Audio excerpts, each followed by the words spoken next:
చంద్రబాబు నాయుడు గారు వాళ్ళ పత్రికలు, టీవీ ఛానళ్ళు, వీళ్ళ స్క్రిప్ట్లు, వీళ్ళ రాజకీయం భలే గమ్మత్తుగా ఉంటుంది.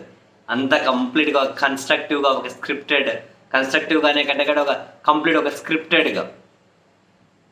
మొన్న ఏమన్నారు ఆంధ్రప్రదేశ్ హైకోర్టులో, కర్నూలులో ఉన్నటువంటి లోకాయుక్త మానవ హక్కుల కమిషన్ అక్కడికి తీసుకెళ్ళిపోతామన్నారు. ప్రజల నుంచి తీవ్ర అభ్యంతరాలు వ్యక్తం కాగానే కర్నూలుకి చెందినటువంటి local MLA minister TC Bharat గారు ఏమన్నారు, లేదు అవి ఇక్కడే ఉంటాయి అన్నారు. లేదు అవి ఇక్కడే ఉండాలని చెప్పి ఆందోళనలు స్టార్ట్ అయ్యాయి. దానికి తోడు ఈ ఏపీఈఆర్సీ కూడా విద్యుత్ నియంత్రణ మండలిని కూడా అమరావతికి తీసుకెళ్ళిపోతారు అని చెప్పి మరో వార్త బయటకు వచ్చింది. వీటి మీద ఆందోళనలు జరుగుతూ ఉన్నాయి. ఈ క్రమంలో తాజాగా చంద్రబాబు నాయుడు గారి క్యాబినెట్ ఒక నిర్ణయం తీసుకుంది. లోకాయుక్త మానవ హక్కుల కమిషన్ కర్నూలులోనే కొనసాగిస్తారట. కర్నూలులో ఉన్న ఏపీఈఆర్సీని మాత్రం అమరావతికి తీసుకెళ్తారట. కర్నూలులో ఉంది కదా, దాన్ని కూడా ఎందుకు తీసుకెళ్ళాలి? ఆల్రెడీ ఏర్పాటు జరిగింది కదా, దాన్ని ఎందుకు తీసుకెళ్ళాలి? చూడండి, ఫస్ట్ లోకాయుక్త హెచ్ఆర్సీ తీసుకెళ్ళిపోతామన్నారు. ప్రజల్లో ఆందోళన వచ్చింది.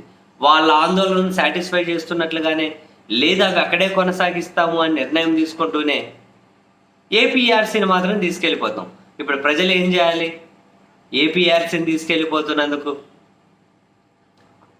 నిరసన వ్యక్తం చేసి ఆందోళన చేసి దాన్ని అడ్డుకునే ప్రయత్నం చేయాలా, లేకపోతే హెచ్ఆర్సీ లోకాయుక్త ఇక్కడే ఉంటారంట అన్నందుకు చంద్రబాబు నాయుడు గారు ముఖ్యమంత్రి గారి ఫోటోకి పాలాభిషేకాలు చేయాలా? ఏం చేయాలి?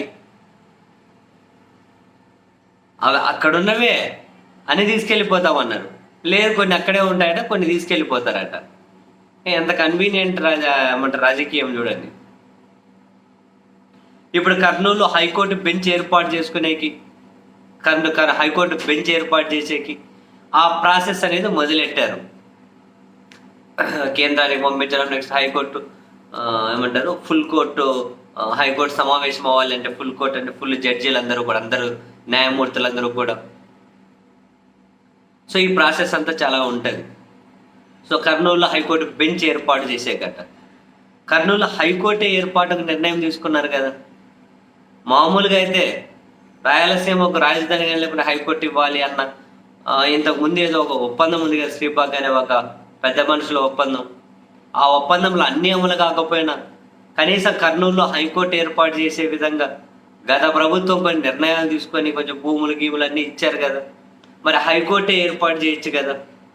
కర్నూలులో హైకోర్టు ఏర్పాటు చేయాల్సిన చోట హైకోర్టు కాదు మీకు బెంచ్ ఇస్తాము అంటే దానికి పాలాభిషేకాలు. కర్నూలులో ఉన్నటువంటి కార్యాలయాల్లో కొన్ని తీసుకెళ్ళిపోతాం, కొన్ని అక్కడే పెడతామంటే దానికి పాలాభిషేకాలు చేయాలి. ఈ రాజకీయం చూడండి ఎట్లుంటుందో. ఆల్రెడీ ఇక్కడ ఉన్నవి తీసుకెళ్ళిపోవడం ఏంటి? కడప ఎంఎస్ఎంఈ టెక్నాలజీ పార్క్ తీసుకెళ్ళిపోయారు, ఆంధ్రప్రగతి బ్యాంకుని తీసుకెళ్ళిపోతారట. ఇవన్నీ తీసుకెళ్ళిపోయారు. రెండు మాత్రం అక్కడే ఉంచుతామంటే అక్కడ ఉంచినందుకు ఆ రెండు పాలాభిషేకాలు చేయండి. ఇవి తీసుకెళ్ళినందుకు అవి రెండు ఉన్నాయి కదా, అందుకు చేస్తున్నామని చెప్పి సాటిస్ఫై అవ్వాలా ఇప్పుడు జనాలు? ఏమో.